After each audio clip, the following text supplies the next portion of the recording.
In Jackie Hill Perry's book, Holier Than Thou, she writes, "In exchange of the truth about God for the lie that social media can become, every like feels like praise, every comment feels like prayer, and every follow feels like heaven, one that we have constructed to the glory of our own name. It's given us a way to feel as if we know everything, mimicking omniscience. And by giving us access to the hearts by way of words, lives, families, jobs, finances, past and present of anyone with a page for themselves, we are able to experience a lesser form of omnipresence. Do you find it odd that the way we have chosen to cope with our humanity is by attempting to rise above it? To build the Tower of Babel with the fruit we were commanded not to eat, climb to the top, peek into the heavens, and declare ourselves God. On the surface, the idol looks like social media. At the root, the idol is us." Here to edify. Here to edify. Here to edify. Here to edify. Here to edify. Here to edify.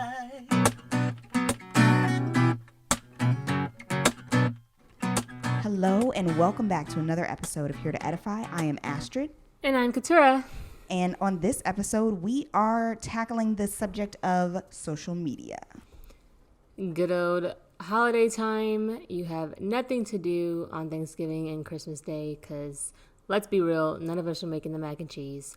And you're just sitting on the couch chilling. And to avoid that awkward conversation with your aunt or your awkward cousin, you start scrolling. Yes.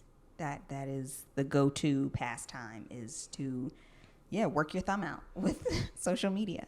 And when I find myself doing it, like I sat and got my hair braided today for 4.5 hours. And like when I realized an hour in, I was just switching between Facebook and Instagram to see if there was anything new to scroll through. I was like, oh, we're not going to do this. Yeah. So I put my phone down, saved my neck and my back, and just sat there and relaxed and thought and sat in silence while I got my hair done. Because I was not about to do it. It's a whole thing. So since we're talking about social media, let's go back to the origins. What was your first email address? Did you have one of those like baddie 52? No, my first one was my middle name, my favorite thing, which is music, and my favorite number, which is 14 at AOL.com. Okay. And AOL had like AOL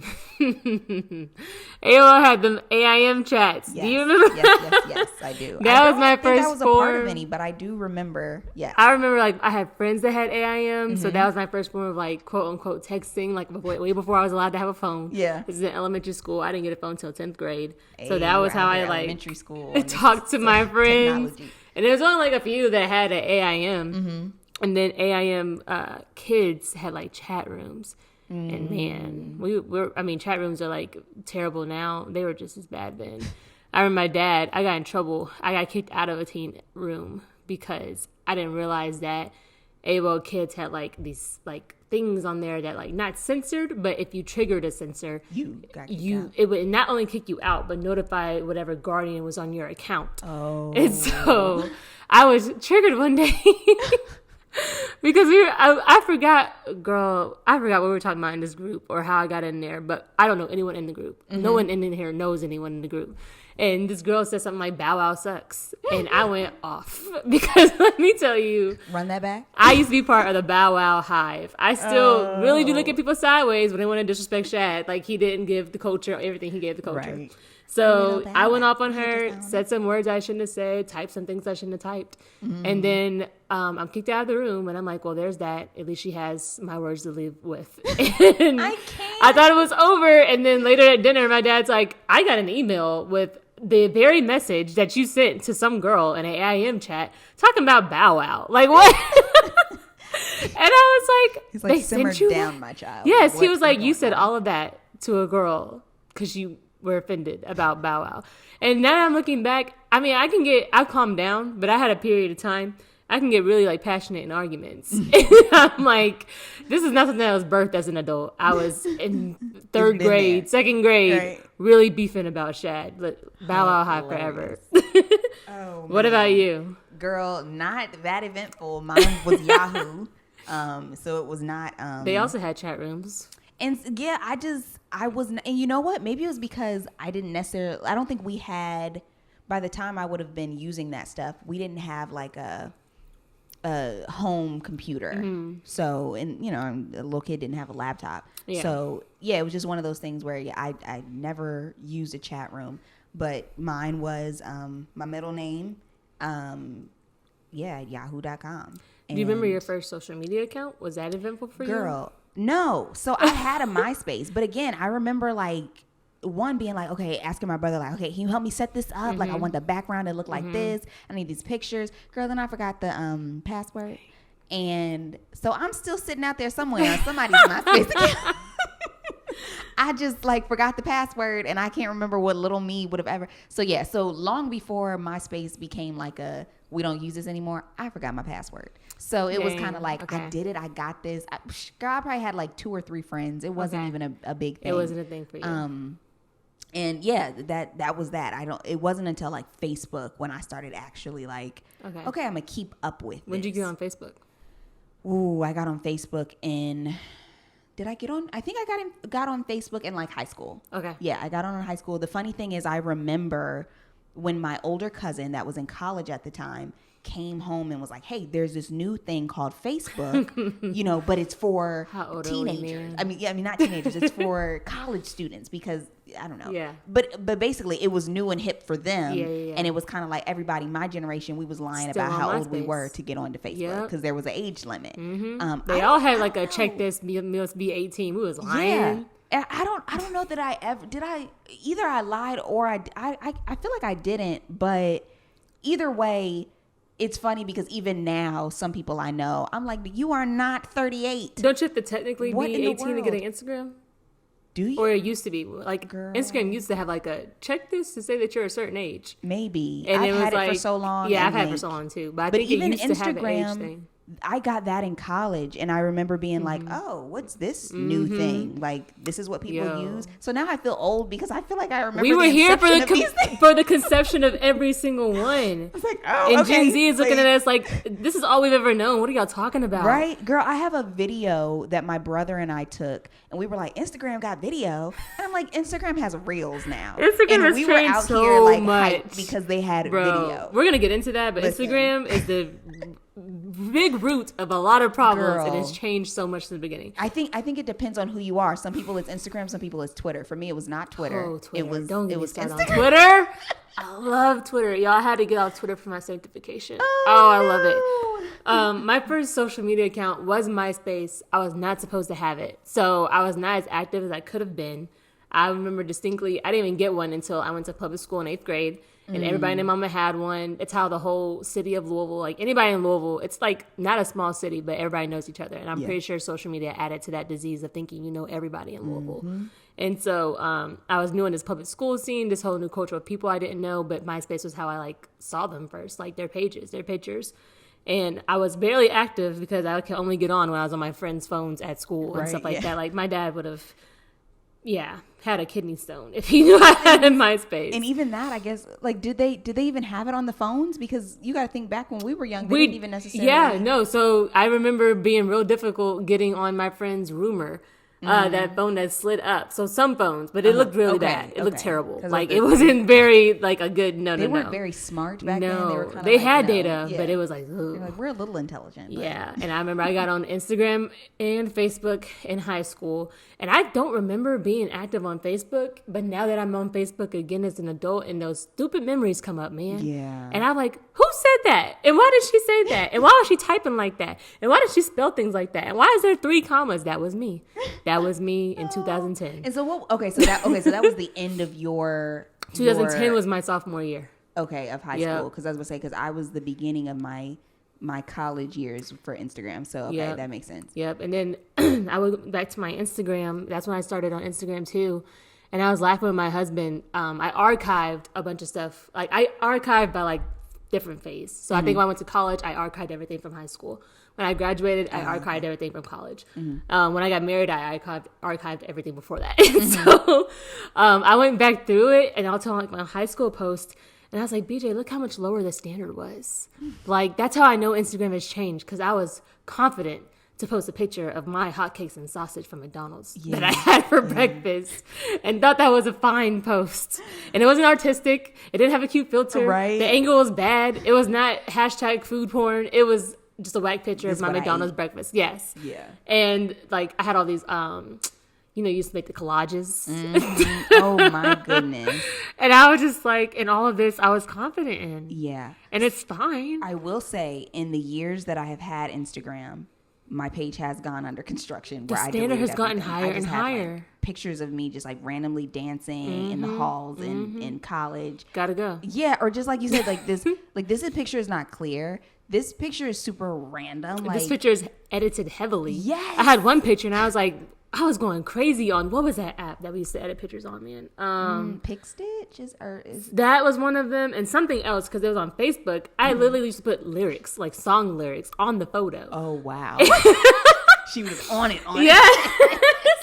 And I was like, why didn't I save it for the caption? It needed color filter. It needed black and white filter. It needed colored words. It needed stickers on. Like, it was so much going on. And I'm just like, and now if I take 50 photos, none of them might be Instagram worthy. Girl, like legit, maybe the one. standard has changed. And like Right? my profile now has 18 photos on it. And it's because But I think that is one of the things that I find really cool about our generation that I don't know about the one coming up. Yeah. Is that, I'm very, and maybe too, because I remember it was very heavily put in our heads, watch what you post. Because you may not get a job, you know, make sure you look a certain way, make sure your name, whatever. Maybe that plays, maybe it doesn't. But I'm like, That's me gone away. now, Yeah. I'm kind of like, y'all don't need to know my life. Like, this is, why am I out here like, so today I woke up and unnecessary. But I'm like, these Unless you're a blogger. We also know a life without that. Like, I literally, my first phone, I don't even remember the name, but it was like, first of all, I was on Singular, y'all. Let that how sink in. old are me and Ashley? Right? Let that sink in. Bell South the was little our orange first man. internet provider at our house. And it was like the smallest phone, and it was a prepaid. And I remember just like, but you Same. know what? That was like, okay, this is cool. This is my first phone. But when I was really stunting on them was when I got my BlackBerry. Listen, I was Blackberries. like, y'all can't tell me nothing. Remember when Razors came out? Listen. Listen, if you had And a the Razor, colors. you was doing it. I remember the first girl I saw with a pink Razor, I was like, she's it. She's the it girl. She's Right? all of that. And then, oh my God, my dream phone was a Sidekick, a T-Mobile Sidekick. Oh my God. Can we talk about how like Motorola was a thing and now it's like, wait, you don't have an Apple? But I like, so Samsung, look, listen, this is a dream, I know. Apple's just going to keep doing the same thing with camera upgrades for 50 more legit. years. But I really like Samsung has a flip phone right now, a touchscreen flip phone. And I want it so bad, but I'm never going to Samsung. So I am shackled by the chains of Apple. Apple is like and a cult. It's that, like, a won't- cult. Yeah. It's unhealthy, and I can't quit it. So you're but used to their Apple, mediocrity. please break this screen in half and make me a flip one. I would die for it. Like, I love like just Or, different like, phones. Snake. A Like, slide. that If you was gave me the same function as a Sidekick, like why can't Apple make a Sidekick? That the swivel, man, Right. that was amazing. Like, and then they had a D-Wait. Listen, okay, I'm sorry. Right, all the things like social media were just like blast from the past. And none of those things matter. They don't have to do that because we're not even focused on our devices anymore. We're just focused on Right. what's on it, what's scrolling, who Legit. has what, Like which is ridiculous. calling and texting is kind of like your back burner things. You know, now it's all the apps that are Oh on my it. goodness. Okay. So you've been on social media since high school. We've both been on there Yes. since high school. How has it added to your life? Do you feel like there's some positives? If you had to vouch for the pros of don't take social media away, why would you say it's good?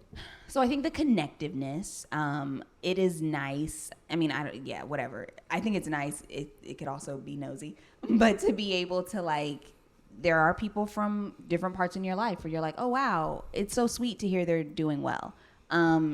This is sad, but I mean, realistically, you get older and you're like, man, some of my classmates and stuff, they've passed, you know, and I kind of want to know, you know, because like it's like, oh well, this is sad, but I'm glad that I'm able to know and kind of be aware of that. So I think that's a good thing. I think even more recently, Facebook groups have been what has kept me afloat as a freelancer this year. Like they have, they've been all that, and just like being able to find little hubs in your area.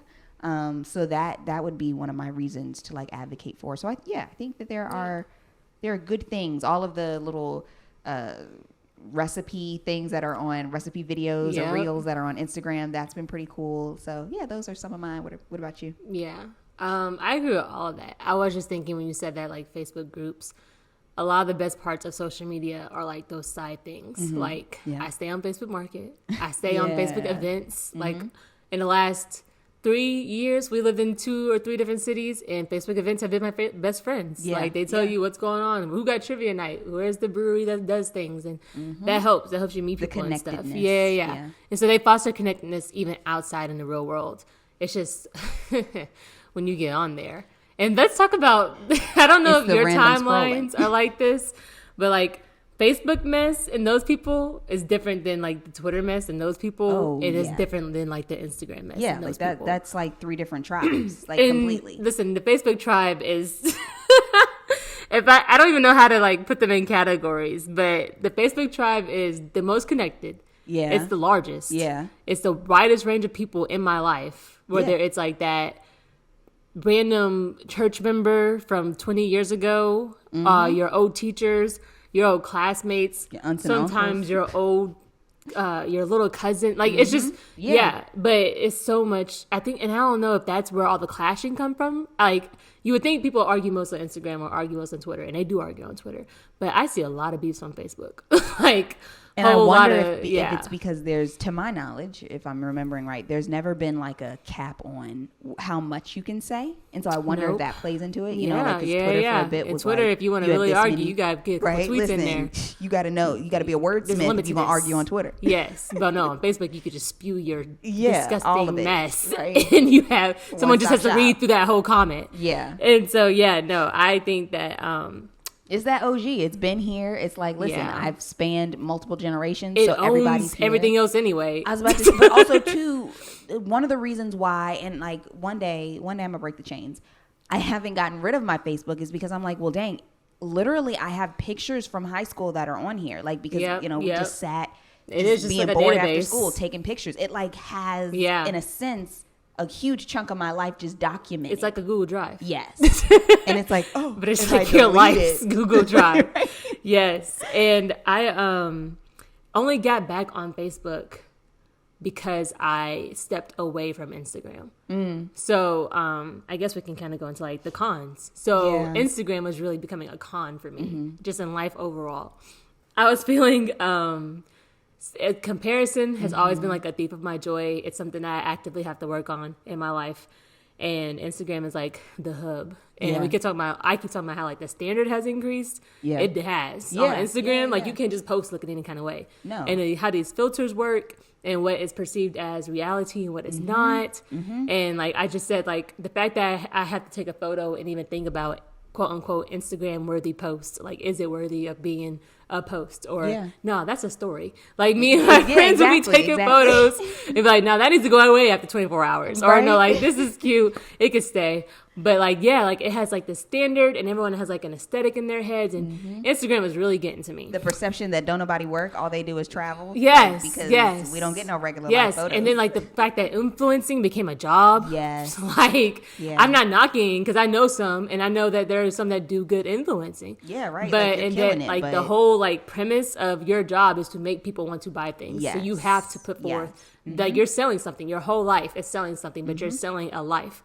And the problem with people that see it who are not grounded or don't have like a good foundation seeing it, they will run themselves to the ground trying to chase that life that you're just selling because you're getting paid for it. Yeah, no, I would definitely. And I think, so on one hand, it could be like, oh, well, who I follow, because I would agree with you on like Instagram being more of a, I need to step away from this moments than it any is other. the most visual. Yeah, so like when you break it down, Twitter and Facebook can have pictures and videos, but Instagram is strictly pictures and videos. Yeah, and you can have your caption. To see and have that visual perception, right? You know, because most of the time we're a little lazy. We're not gonna read, you know, the whole long post alert. No, girl, and they all say that. Listen, right? My favorite thing is to make fun of influencers. I'm sorry. Go ahead.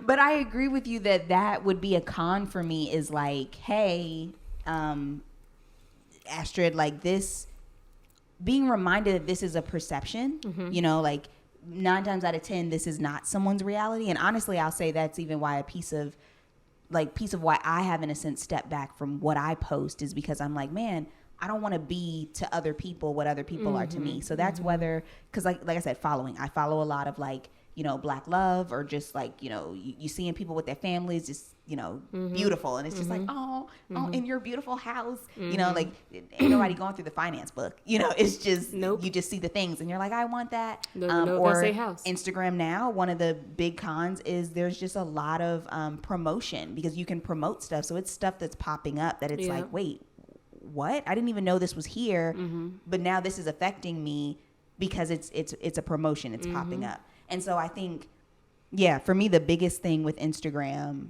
is that comparison aspect. Like, and we talked about the different audiences. I felt like Instagram mattered more because I cared about the opinion of the audience more. So it's like people our age, and then maybe people younger than us. I don't know anybody that's like not quote unquote semi at least hip and in the know and on Instagram. Yeah, like very few. My Instagram followers and who I follow consists very little of who you think of like your typical church member, your stay-at-home mom that's just like chilling. Yes, they have an Instagram, but they are in a completely different world. Like the things they post, you could tell because it's like they don't follow that standard. The standard that's made up in my head. No, they're posting their kids in their spit-up clothes. But in my head, God forbid somebody posts this picture of my future children and they're not looking 1,000% together. And that's ridiculous. But that's like the different standards that we have. Like, and that's not no shade to them whatsoever. My babies don't throw up. Yes, but it just shows like that's part of who you follow. And then, like my parents are not on Instagram. Like I don't think of, I know that my whole delivery of things on Instagram versus things on Facebook is different just based off that kind of thing. Like that age group. Yeah. That whole of, they're not on there. Yeah. And if they are, I wouldn't know. Like, right. Like, what are you looking at on here? Because all this doesn't feel like it's for you. But the funny thing is, my mom has never had a Facebook, but she does have an Instagram. Interesting. And girl, she probably has like 5-6 photos on there. She does not post, and she probably won't anymore. But she will sit for hours scrolling through, especially now that they have Reels, and just be cracking up. And I give it to her. Yeah, Instagram with the Reels is very different than Instagram without the Reels, because it's, you know, it's an interaction that's different. Drawing in more people. Yes, but I agree with you. Instagram hits a very specific demographic. Yes, and this demographic is the ones that are driven crazy. Yeah, and the ones that are like super anxious. Yeah, definitely. I was actually looking at some stats before we did this, and there's a bunch of surveys, not just one, but a lot of them just come to the realization that Snapchat, Facebook, Twitter, Instagram all lead to increased feelings on depression, anxiety, poor body image, and loneliness. Don't get me started on that body image, because Jesus. And it seems like, it is who you follow. But I'm trying to think, like, I don't know any fat influencers. Well, now there are, what's it called? Plus size influencers or body positive influencers. But they had to, like, you have to label yourself as that because they know they don't look like the typical influencer. Yeah. Like, it's just stuff like that. Like, you know, Instagram has set this norm that matches what society or like Hollywood will tell you. And you have to really like put your blinders onto that if you want to enjoy it. Yeah. And I think I've realized, which I'm like, I need to like work through that. I've realized that when I do go on a scrolling binge, it is usually because I'm like, man, I want to feel like people are around me, and I want to feel like I know what's happening, but I may be at home chilling, and so I'm not physically in a space, and so that doesn't help, especially if you have FOMO. But I'm like, I have been made aware of that usually when I am scrolling, when I am like, oh, I'm not doing anything, let me hop on this social, media site, it's because I'm like, I want people. And so it's like, man, that's kind of sad that becomes a, what do you call it? It's like, it's fake, it's like faux community. That's not people around you. Yeah. Actually pick up the phone and call someone. Exactly. Yeah, exactly. I got you. And so it's just like, even like, I say that to say, I don't know if I'm the only one, but I'm like, that's not healthy either, because it's like, it's not giving you what that is. And either pick up the phone, or like, if you don't have community, go find some, or like, that would be the moment to be like, well, I need to be more involved, in community or doing something, because this is not just false and, not unreal, but it's also not helpful because I'm not communicating with anyone on like a personal basis. Like I'm literally like standing outside a window looking in and being like, oh, this looks perfect, because the window is literally at the perfect angle, you know? And so. Yeah. And I'm a big like aesthetics. Like I like things that look pretty. Yeah. And so I'm usually drawn to like Instagram or social media. Well, let me be specific. Instagram or Pinterest for like inspiration. So I'm big on like looking at the houses, looking at the travel, looking at the food, looking at the closets, the clothes. Like you said, the life. Like that's how I see all these influencers, because that's what they are portraying. They're like a lifestyle blogger. And so I just like when things are all presented pretty. And so that's what draws me to it. And then, I have to notice, I was going to ask you, but I'll just say for myself, I have to notice when I'm getting like anxious, or like when I'm feeling maybe envious, or when I'm feeling like, woe is me, God, why don't I have that? And you have to like pull away. You have to make a conscious like realization that's not real. That's not all real. And I would even like to say it's not real, like just a blanket statement, but most of it is not. Or most of it has like a part you're not seeing. Yeah, I was gonna say, and the parts that are real, it's like, well, that's a sliver. You know what I'm saying? Like that literally, excuse me, is a snapshot.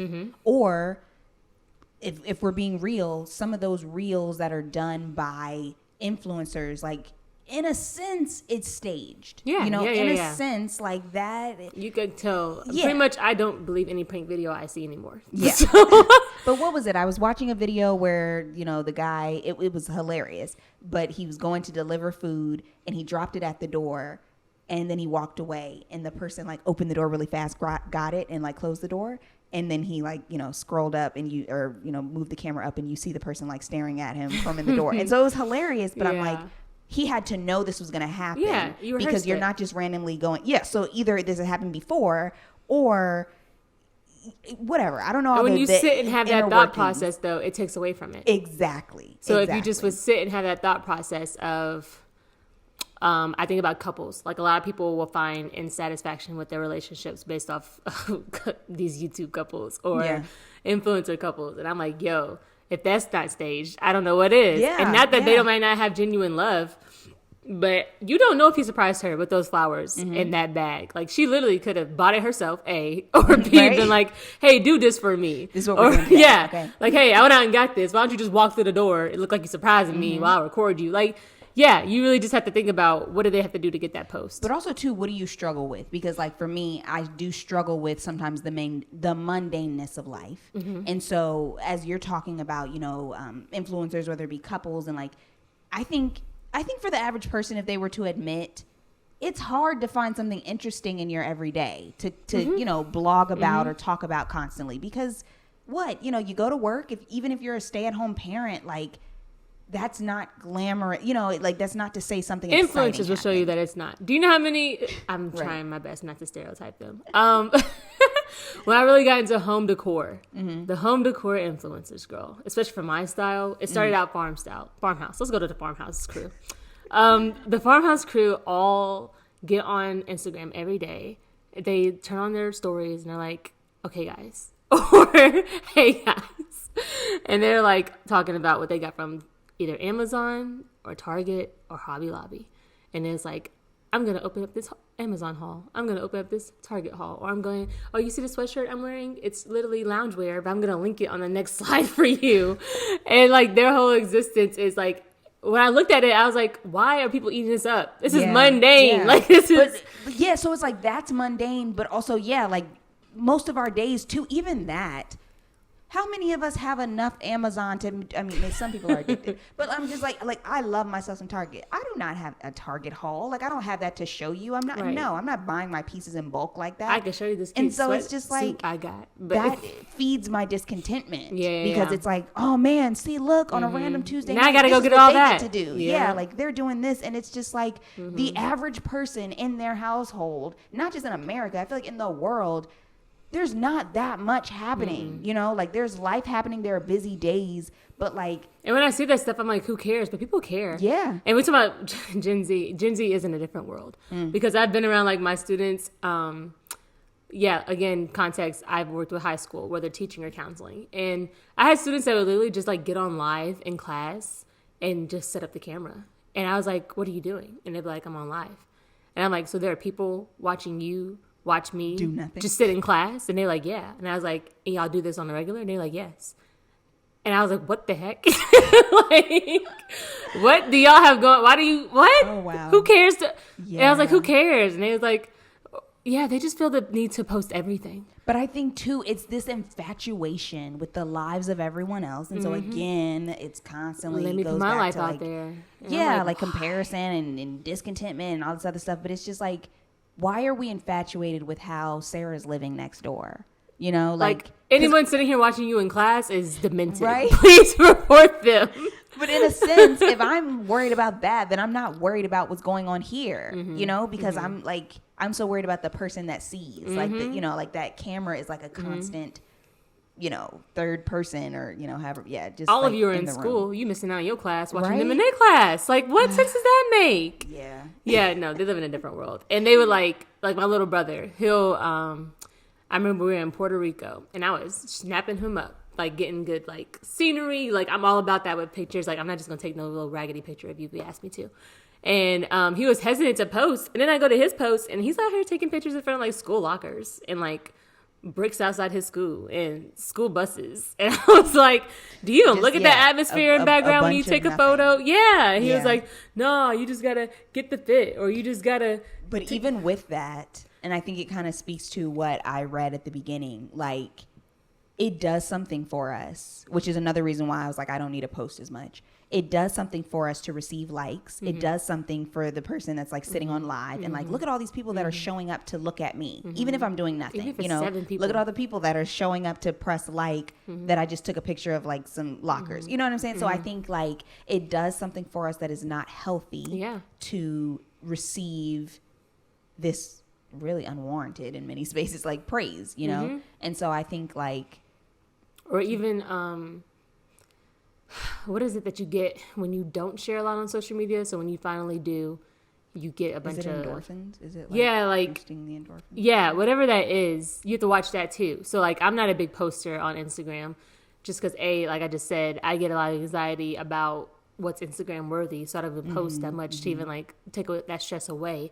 But for example, my pregnancy, announcing it, I was like, can't do this in a typical way. Can't like my friend was trying to help me and she kept sending me all this like the letter boards and the onesies and I was like, I'm literally not posting a letter board. Stop sending them to me. Like it's not happening. And she's like, why? And I was like, if I'm gonna do it, I can't do it like everyone else. And she was like, okay. And so she was working with me, but in my head I was like, where does this heart come from? That you have to like do everything differently. Yeah.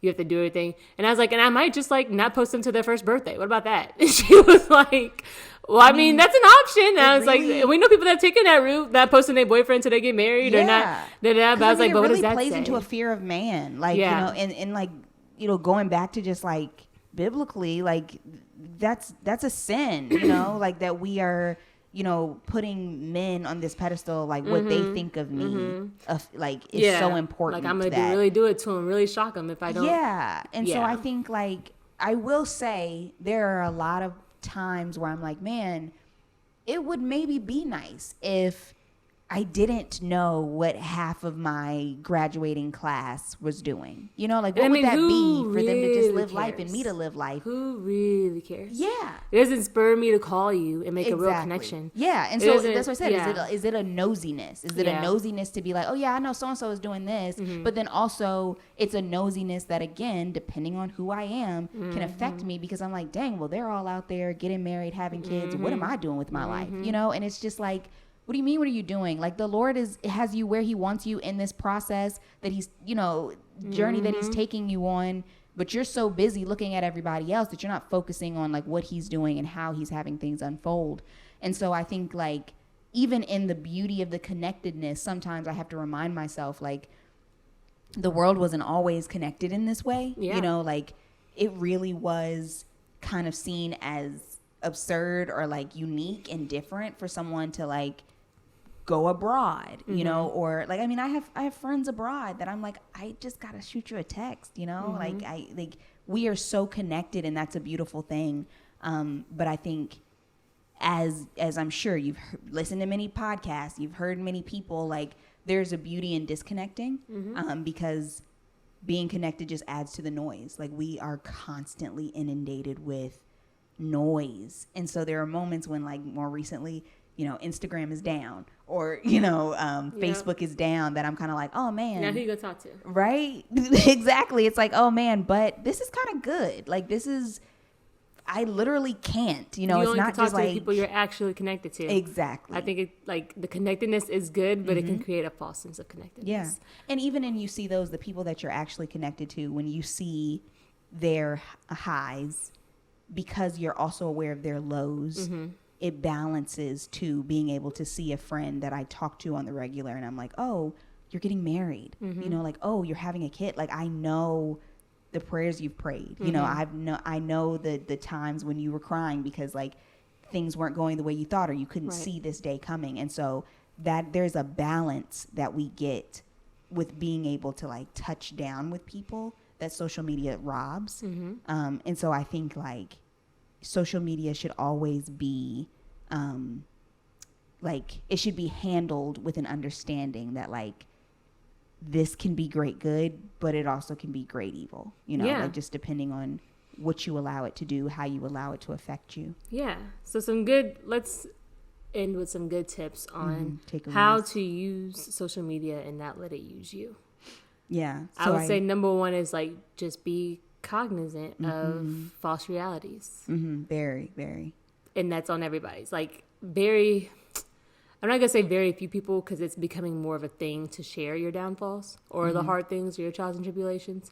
It's not a mainstream thing, but I think I've seen that a lot within, like, my circles. Yeah. But for the most part, everybody is just posting their highlight reel. So remember that. Yeah. I think also, just less time. I think just asking the question of, like, what am I on here for? Like, am I bored in this moment? What can I be doing instead? I mean, not to, like, take one addiction for the other, but I'm like, I have a game on my phone that I'm like, look, this is my thing. Yeah. Like, this is what I'm going to go to.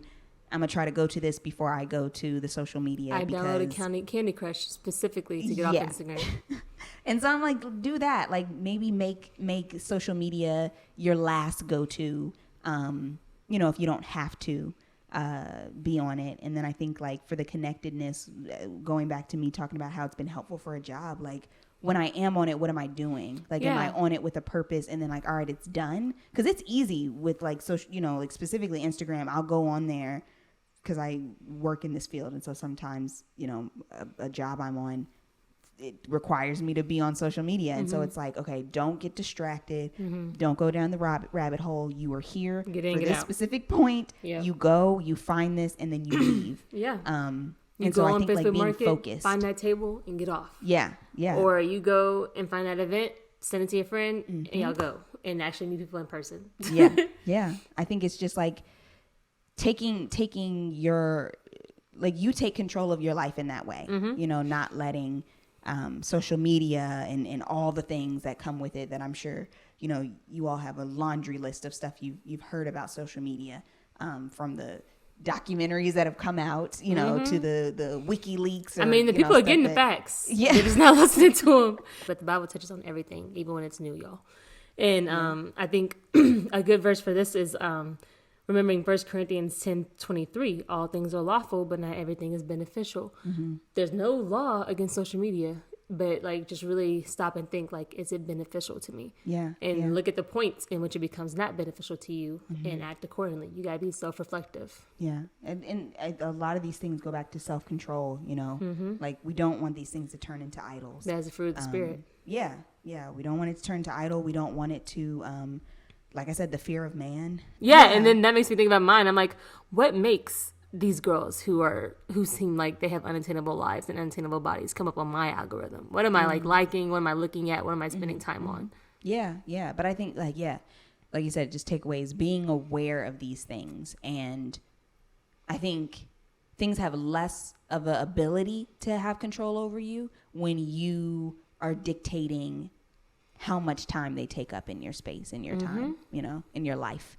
And so I think, like, whether it is I am going on a social media fast, or I'm just going to, I appreciate the fact that our phones now have screen time, and, you know, you can have it turn off. So I have mine for, like, I can only watch or not watch, but, like, use it for a certain amount of time, and then it'll it'll basically shut off for me. And so I mean, like, these are good things. These are good things that, like, even in the midst of all of the issues that can come out of social media, we do have people that have noticed that. We have people that have put things in place like screen time, and I'm sure there are, you know, a plethora of other things. And so it's like utilizing those good things and realizing that, like, life is to be lived, not to be watched, you know? And so, yeah, I think the more that you do, it makes me think of growing up with the whole idle mind.